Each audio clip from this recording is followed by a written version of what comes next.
आज हम देखेंगे सामाजिक न्याय की अवधारणा, concept of social justice. Professor Laski ने इस संबंध में कहा है कि सामान्य व्यवस्था के अंतर्गत जो सामाजिक न्याय का अर्थ है वो सामाजिक अधिकार से, सामाजिक न्याय का अर्थ सामाजिक अधिकार से है। सबसे पहला हम सामाजिक न्याय के लक्षण का अध्ययन करेंगे। इस लक्षण में हम देखेंगे कानून के समक्ष सभी को समानता का अधिकार है, चाहे वो किसी भी जाति, धर्म, संप्रदाय या लिंग का क्यों न हो। कानून के लिए, कानून के दृष्टिकोण में सभी को समान अधिकार प्राप्त है। इसके अंतर्गत जो बीमार हैं, जो वृद्ध हैं, जो विकलांग हैं, उनको सरकार के द्वारा संविधान की व्यवस्था के अंतर्गत आर्थिक सहायता प्रदान की जाती है। आर्थिक सुरक्षा व समानता, इसके अंतर्गत यह अधिकार दिया गया है कि जो भी व्यक्ति है जो बेरोजगार है उसको बेरोजगारी भत्ता दिया जाए, उसके आजीविका के साधन की व्यवस्था की जाए और इस तरह से उसको आर्थिक सुरक्षा प्रदान किया जाए। तीसरा हम देखते हैं विशेषाधिकारों की समाप्ति। जो भी राज्य में विशेषाधिकार किसी भी वर्ग को दिया गया है उसको, या दूसरे शब्दों में यूं कहें कि किसी भी व्यक्ति को राज्य के भीतर विशेषाधिकार प्रदान न की जाए, इससे क्या होता है, भेदभाव जो है हमारा वो बढ़ता है। इसलिए इसको समाप्त किया गया है, विशेषाधिकारों को समाप्त कर दिया गया है ताकि सभी व्यक्ति कानून की दृष्टिकोण से, राज्य के दृष्टिकोण से समान हो। पिछड़े वर्ग के लिए विशेष सुविधाएं। यहाँ पे पिछड़े वर्ग के जो तात्पर्य है वो जाति वर्ग से नहीं है। जो वर्ग हमारे समाज में निवास करता है और आर्थिक, सामाजिक या राजनीतिक दृष्टिकोण से किसी भी क्षेत्र में पिछड़ गया है, उससे संविधान का तात्पर्य है। और जो वर्ग पिछड़ा हुआ है उसके लिए यह योजना या यह सुविधा जो है ये क्रांतिकारी आदर्श के रूप में जाना जाता है। इसके अंतर्गत जो भी वर्ग किसी भी रूप में पिछड़ा हुआ है उसको सुविधाएं प्रदान करेगा, और जो आगे बढ़ा हुआ वर्ग है, जो विकसित वर्ग है, जो प्रगतिशील वर्ग है, उस श्रेणी में उन पिछड़े वर्गों को भी लाने के प्रयास वो करेगा। जो अल्पसंख्यक हैं, जिनकी संख्याएं कम हैं हमारे देश में और जिनके हितों को सुरक्षित रखना आवश्यक है, और उन हितों की सुरक्षा करेगा, उसकी रक्षा करेगा ताकि अल्पसंख्यक अपने आप को सुरक्षित महसूस करें, उनके हित, उनके धर्म, उनके संस्कृति जो है वो सुरक्षित रहे। ये हमारा अल्पसंख्यकों के हितों के अंतर्गत है। अब हम देखेंगे समान राजनीतिक अधिकार प्रदान करना। हमारा जो संविधान है और संवैधानिक जो व्यवस्था है, इसके अंतर्गत किसी भी व्यक्ति के साथ किसी भी रूप में भेदभाव को मनाही करता है। हमारे संविधान में यह व्यवस्था की गई है कि व्यक्ति चाहे किसी भी वर्ग, किसी भी जाति, किसी भी धर्म, किसी भी लिंग या किसी भी संप्रदाय का क्यों न हो, उसको बिना कोई भेदभाव के निर्धारित योग्यता पूर्ण करने पर वोट देने का अधिकार, जिसको हम मतदान कहते हैं, वो प्रदान किया गया है। प्रत्याशी चुनने का अधिकार दिया गया है ताकि वह स्वेच्छा से अपना प्रत्याशी को चुने। वो अपने हित के लिए सरकार के संगठन में भाग लेने के लिए दल का निर्माण कर सकता है, और दल के निर्माण की भी सरकार में, संविधान में एक व्यवस्था है, उसको पूरा करके वो नए दल का निर्माण भी कर सकता है, किसी भी चुनावी दल में सम्मिलित हो सकता है। और उसके बाद फिर आता है हमारा सरकार की आलोचना करना, जो राजनीतिक समान अधिकार के अंतर्गत यह अध्ययन है। इसमें जो सरकार है उसकी जो अच्छी नीतियां हैं उसको स्वेच्छा से वो पालन करेगा, और जो लोकहित, जनहित के विपरीत नीतियां हैं उनकी वो आलोचना करेगा या सरकार आलोचना करने की उनको स्वतंत्रता देता है। अपनी योग्यता और क्षमता के आधार से सरकारी पद अपने रोजगार हेतु प्राप्त करना, स्वयं प्रत्याशी बनना और प्रत्याशी चुनना, इसका जो अधिकार समानता के आधार से प्रदान किया गया है वो राजनीतिक अधिकारों के अंतर्गत आता है। ये तो हमारे सामाजिक न्याय के लक्षण हो गए। अब हम दूसरे बिंदु पे जाएंगे, सामाजिक न्याय का क्या महत्व है। सामाजिक न्याय के महत्व के अंतर्गत हम देखेंगे, सबसे पहला, सामाजिक न्याय को अपनाने से, सामाजिक न्याय का पालन होने से, सामाजिक न्याय को लागू करने से उसमें सामाजिक समानता की स्थापना होती है। समाज में भेदभाव समाप्त होता है और समानता जो है वो स्थापित होती है। इसके अंतर्गत जो नागरिक हैं उन नागरिकों को वर्ग, जाति, वंश और नस्ल या भाषा के आधार पर किसी प्रकार का कोई भी रूप में भेदभावपूर्ण कार्य न करने का इसमें उल्लेख किया गया है, जिससे सामाजिक समानता हमारा बाधित हो। दूसरा हमारा आता है इसके महत्व के अंतर्गत अवसर की समानता। अवसर की समानता से तात्पर्य मुख्य रूप से जो हम रोजगार करते हैं या व्यवसाय करना चाहते हैं अपनी योग्यता और क्षमता के लिए, या रोजगार या व्यवसाय का जो प्राप्त करना चाहते हैं उसमें समान अवसर प्रदान करना इसका प्रमुख उद्देश्य है। और वह अवसर हमारी योग्यता और क्षमता के आधार पर निर्धारित होता है।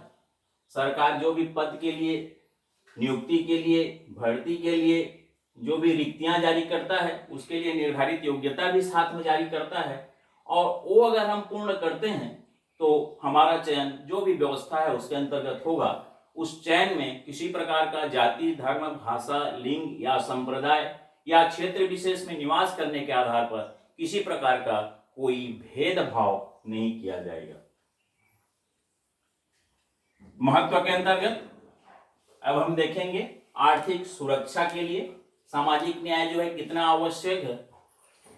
इसमें हम देखते हैं कि जो राष्ट्र के भीतर जो निर्बल हैं, जो निराश्रित हैं और जिनको आर्थिक सुरक्षा की आवश्यकता है, जो कमजोर हैं, जो सुकुमार हैं, उनके लिए वो विशेष प्रकार का व्यवस्था या आर्थिक सुरक्षा उनको प्रदान करेगा, ताकि उनकी जो मूलभूत आवश्यकताएं हैं वो राज्य के सहयोग से पूर्ण कर सकें। और यह सहयोग बिना कोई भेदभाव के सरकार के द्वारा संवैधानिक व्यवस्था के अंतर्गत प्रदान किया जाता है।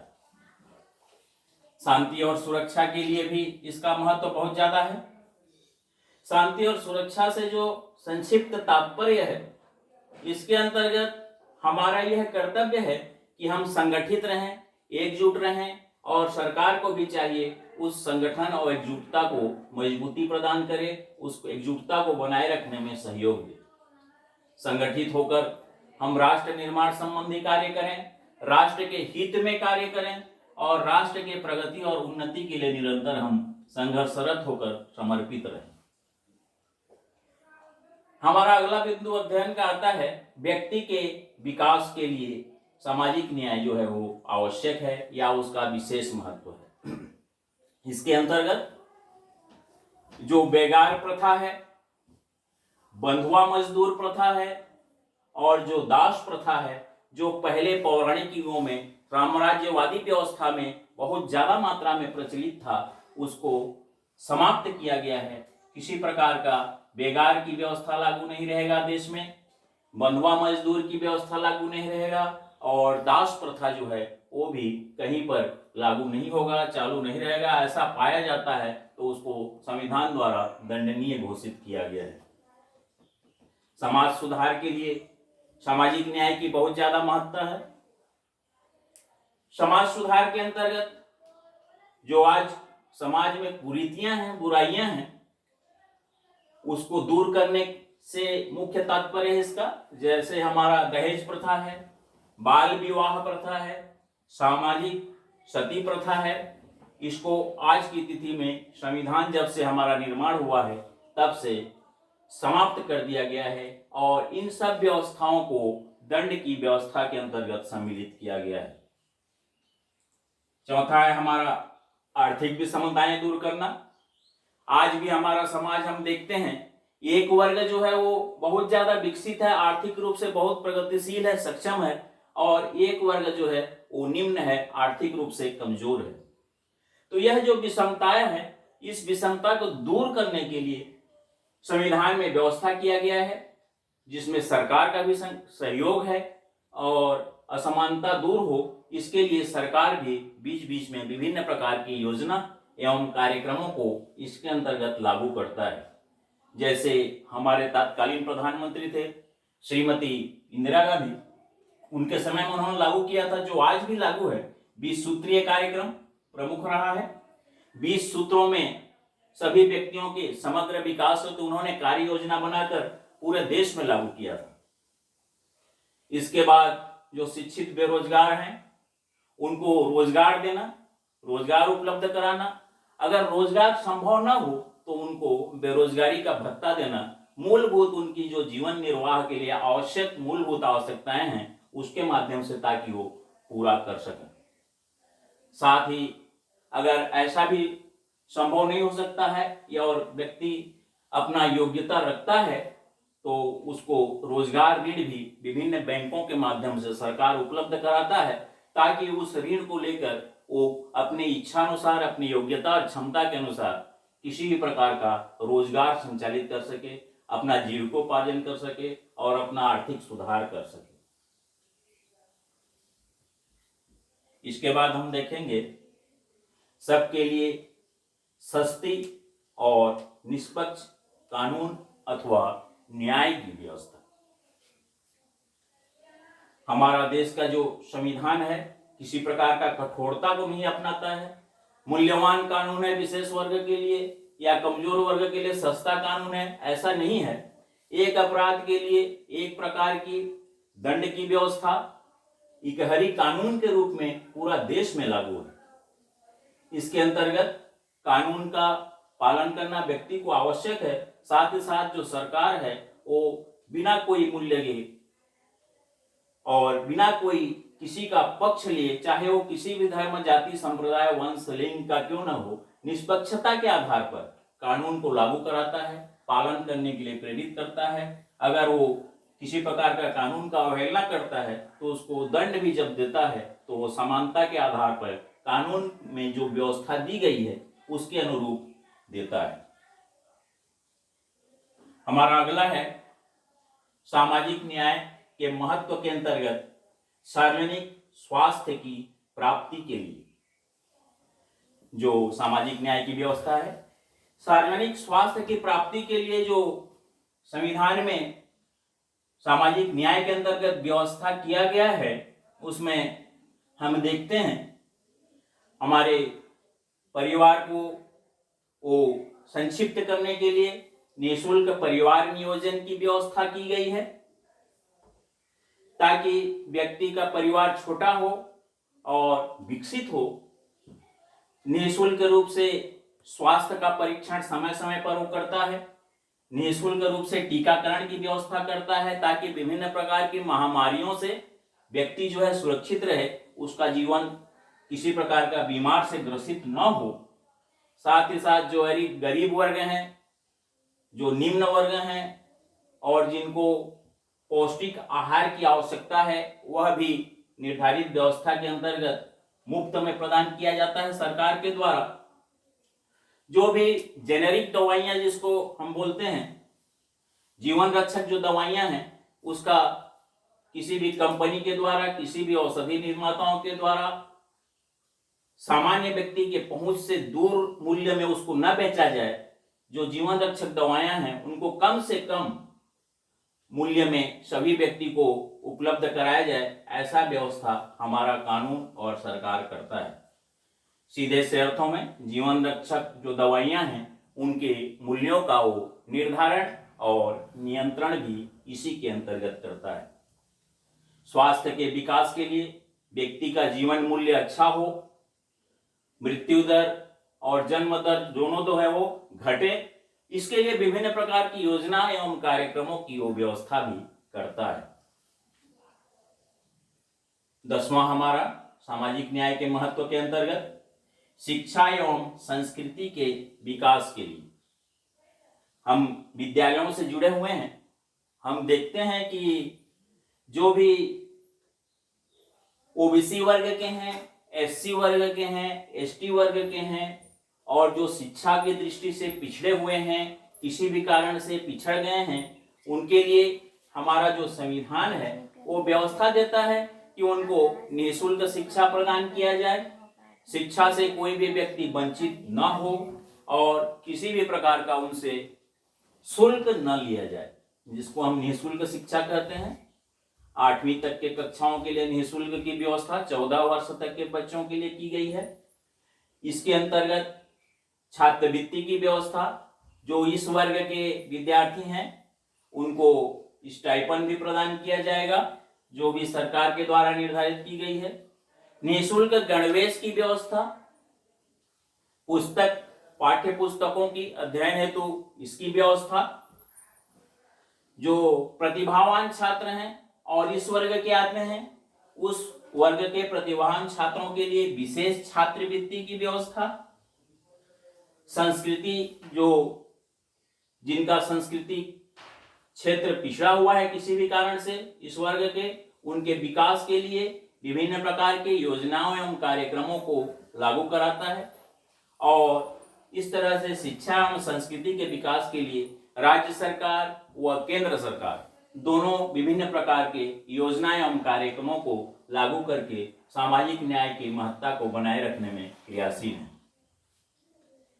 इसके बाद हम देखेंगे हमारा जो छत्तीसगढ़ राज्य है वो सामाजिक न्याय की व्यवस्था के लिए किन किन योजनाओं को, किन किन कार्यक्रमों को अपने प्रदेश के भीतर लागू किया है,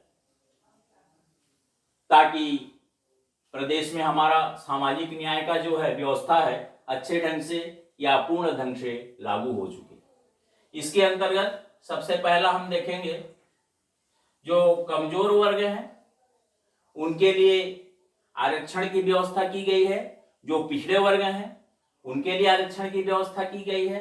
इसके अंतर्गत हम देखते हैं कि जो हमारा विधानमंडल है, जो हमारा संसद है, हमारे जो शासकीय संस्थाएं हैं, अशासकीय संस्थाएं हैं या अर्ध शासकीय संस्थाएं हैं, वहां पे नौकरी में भर्ती के लिए, साथ ही साथ जो उच्च शिक्षा है, जो तकनीकी शिक्षा है, जो कृषि शिक्षा है, जो चिकित्सा शिक्षा है, उसमें प्रवेश के लिए, आवासीय भूमियों के लिए आवंटन के लिए, विभिन्न निर्माण मंडलों के द्वारा जो घर बनाकर आवास के लिए वितरित किए जाते हैं उनके लिए, जो शासकीय दुकानें आवंटित की जाती हैं उनके लिए भी हम आरक्षण की व्यवस्था को देखते हैं, ताकि उनके साथ किसी प्रकार का उस पिछड़े हुए वर्ग विशेष के साथ अन्याय न हो।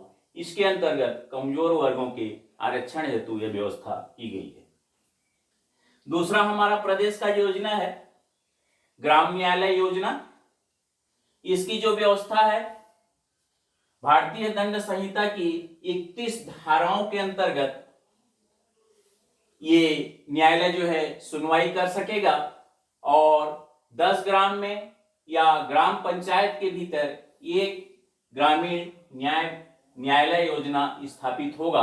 और यह न्यायालय जो है, इस न्यायालय व्यवस्था का जो शुभारंभ है गुरु घासीदास जयंती पर शुरू की गई थी हमारी सरकार के द्वारा। इसके द्वारा वह 500 रुपए तक अर्थदंड भी लगा सकता है, उसको किसी प्रकार का सजा से भी वो सजा भी दे सकता है और उसके अपराध की सुनवाई भी कर सकता है। इसके दंड और अपराध के जो आदेश है उसको न्यायालय भी मान्यता प्रदान करता है। इसके बाद हम देखेंगे अन्न बैंक योजना।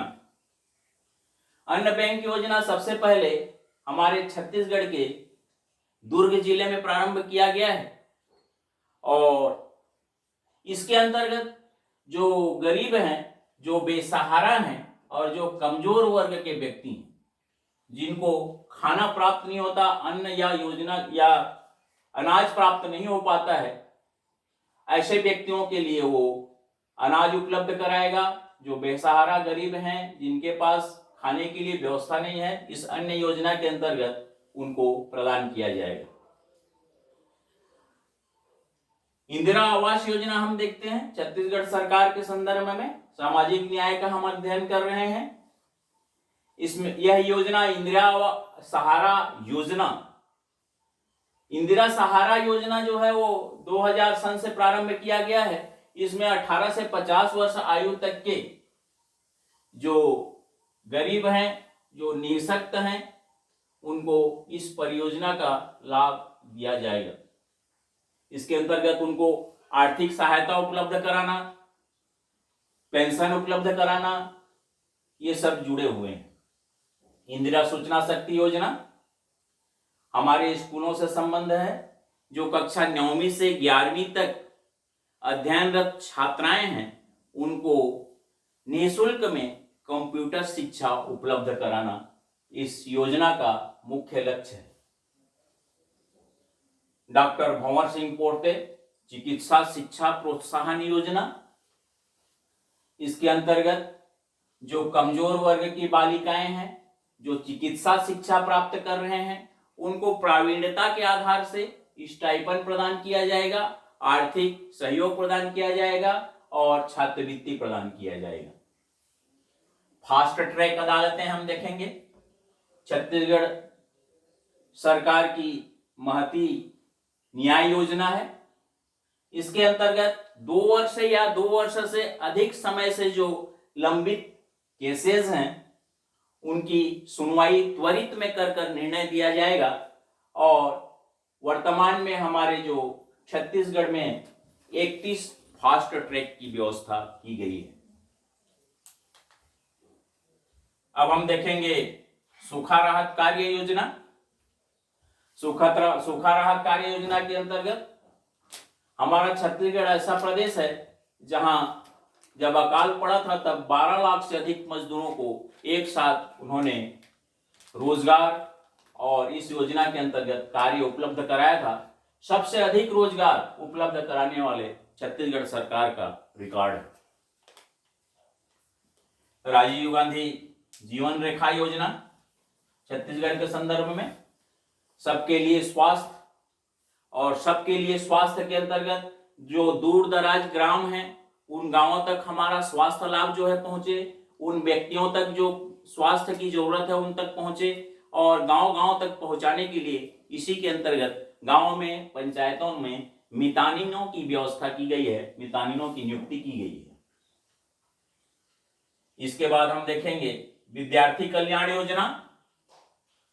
विद्यार्थियों के हितों में जो कार्यक्रम और योजना लागू की गई है छत्तीसगढ़ सरकार के द्वारा, इसमें जो अनुसूचित जाति, अनुसूचित जनजाति और पिछड़े वर्ग के जो छात्र छात्राएं हैं, जो अध्ययनरत हैं, उनको निःशुल्क में गणवेश की उपलब्धता कराना, चिकित्सा शिक्षा के लिए, तकनीकी शिक्षा के लिए प्रोत्साहन देना, शासकीय जो सहायता है और भी विभिन्न प्रकार के इस वर्गों को जो भी उनकी आवश्यकता है उसके आधार पर उनको प्रदान करना।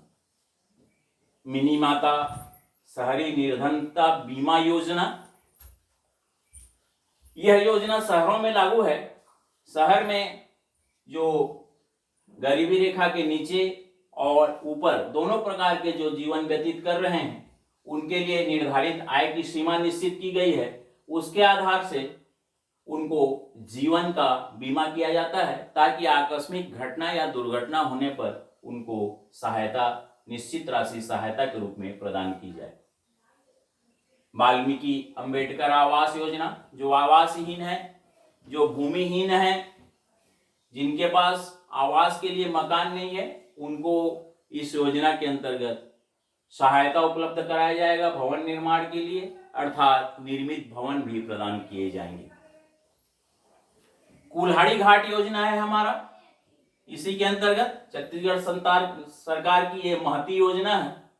कुल्हाड़ी घाट योजना के अंतर्गत जो हमारा छत्तीसगढ़ का विशिष्ट आदिवासी क्षेत्र है गरियाबंद क्षेत्र, वहां पे जो कमार जाति के आदिवासी हैं उनको ग्रामोद्योग से जुड़ना, लघु उद्योग से जुड़ना और उनको रोजगार उपलब्ध कराना, इस योजना का मुख्य उद्देश्य है। दाल भात केंद्र प्रत्येक जिले में हम देखते हैं सार्वजनिक स्थानों पर स्थापित की गई है और संचालित भी है कई जगहों पर। इसके अंतर्गत जो मूलभूत भोजन है उसकी उपलब्धता सरकार के द्वारा की जाएगी और मूलभूत भोजन के लिए न्यूनतम सहयोग राशि ली जाएगी, उसका कोई मूल्य नहीं होगा। अंत में हम देखेंगे सामाजिक न्याय की व्यवस्था के लिए हमारा संविधान क्या क्या उपबंध निर्धारित करता है। सबसे पहला हम देखते हैं हमारा जो भारतीय संविधान है, इसके अंतर्गत इसकी प्रस्तावना में न्याय की व्यवस्था का उल्लेख किया गया है। न्याय की व्यवस्था से उल्लेख से तात्पर्य यह है कि व्यक्ति के साथ किसी भी प्रकार का भेदभाव नहीं किया जाएगा, किसी भी रूप में। उसको विचार अभिव्यक्ति की स्वतंत्रता दी गई है, जीवन जीने की स्वतंत्रता दी गई है, घूमने फिरने की स्वतंत्रता दी गई है, नीति व्यवहार पढ़ने रोजगार सेवा सभी क्षेत्रों में स्वतंत्रता दी गई है और यह स्वतंत्रता बिना कोई भेदभाव के दी गई है। दूसरा हमारा आता है मौलिक अधिकारों की व्यवस्था। मौलिक अधिकारों की जो व्यवस्था है भारतीय संविधान के भाग 3 में अनुच्छेद 30 तक व 32 में विस्तारित रूप से उल्लेख करते हुए 6 प्रकार के मौलिक अधिकार प्रत्येक भारतीय को प्रदान किया गया है, ताकि उसके वह मौलिक अधिकार भी किसी प्रकार का भेदभाव पूर्ण नहीं है, समानता के आधार पर प्रदान किया गया है। चाहे वह व्यक्ति अमीर हो गरीब हो, उच्च हो निम्न हो, किसी भी जाति धर्म संप्रदाय भाषा का क्यों न हो, अगर वो भारतीय है तो उसको 6 प्रकार का मौलिक अधिकार बिना कोई भेदभाव के प्रदान किया गया है। तीसरा है हमारा नीति निर्देशक तत्व। भारतीय संविधान में नीति निर्देशक तत्वों का भी जो व्यवस्था की गई है उसके अंतर्गत सभी के लिए समान रूप से सभी व्यक्तियों को यह अधिकार दिया गया है कि वो चाहे तो अपना रोजगार के लिए किसी भी प्रकार के रोजगार या व्यवसाय या आजीविका का साधन अपनाने के लिए कार्य योजना या व्यवसाय कर सकते हैं। समाज में स्त्री और पुरुषों के साथ कोई भेदभाव नहीं किया गया है। संवैधानिक रूप से भी स्त्री पुरुष को सभी को रोजगार करने का समान अवसर दिया गया है। साथ ही साथ समान अवसर के साथ समान वेतन की व्यवस्था भी संविधान में की गई है और जो हमारा नागरिक है उनके लिए एक समान नागरिक व्यवहार संहिता का भी व्यवस्था की गई है, ताकि राज्य के द्वारा किसी संस्था के द्वारा व्यक्ति के द्वारा किसी प्रकार का इस रूप में कोई भी भेदभाव न अपनाया जाए। व्यवहार संहिता के साथ साथ बालकों के लिए जो सुकुमार बालक हैं, सुकुमार कहने से जिनकी आयु 14 वर्ष से कम है, उनको बेगार न किया जाए या बेगारी व्यवस्था उनके लिए लागू न की जाए, या उनको शरीर के जो क्षमता है अर्थात सीधे सीधे शब्दों में उनसे कठोर कार्य न कराया जाए, उनके क्षमता के अनुरूप ही कार्य किए जाएं, अर्थात उनको कार्य में या मजदूरी में न रखा जाए। और उसकी सुरक्षा के लिए भी वह कानून बनाकर उसकी व्यवस्था करता है। इसके अंतर्गत अनिवार्य शिक्षा की व्यवस्था भी की गई है। साथ ही साथ जो अनुसूचित जाति एवं जनजाति के लोग हैं, जो बच्चे हैं, उनको उन्नति के लिए विभिन्न प्रकार के कार्यक्रम योजना शिक्षा के क्षेत्र में लागू करना, प्रावीण्य छात्रवृत्ति लागू करना, अध्ययन छात्रवृत्ति प्रदान करना, आवास की व्यवस्था के साथ साथ उनको शिक्षा की व्यवस्था करना, पौष्टिक आहार की व्यवस्था करना, स्वास्थ्य उनका जो है उच्च हो, अच्छे ढंग से वो स्वस्थ रहें, किसी प्रकार की बीमारी या संकट से वो न जूझें, आर्थिक सुधार हो और उनकी जो सुकुमार अवस्था है वो भी सुरक्षित हो। इसके लिए भी संविधान में धारा के साथ व्यवस्था सुरक्षा व्यवस्था किया गया है। आरक्षण व सामाजिक न्याय की व्यवस्था भी संविधान में की गई है। आरक्षण का जो मुख्य उद्देश्य है, जो वर्ग पिछड़ गया है उसको समानता के वर्ग में लाया जाए और उनको भी जो विकसित वर्ग है उनके श्रेणी में लाया जाए। इस तरह से उनको समान वर्ग में या उनके साथ भी समानता की स्थापना हो, इसकी व्यवस्था संविधान में की गई।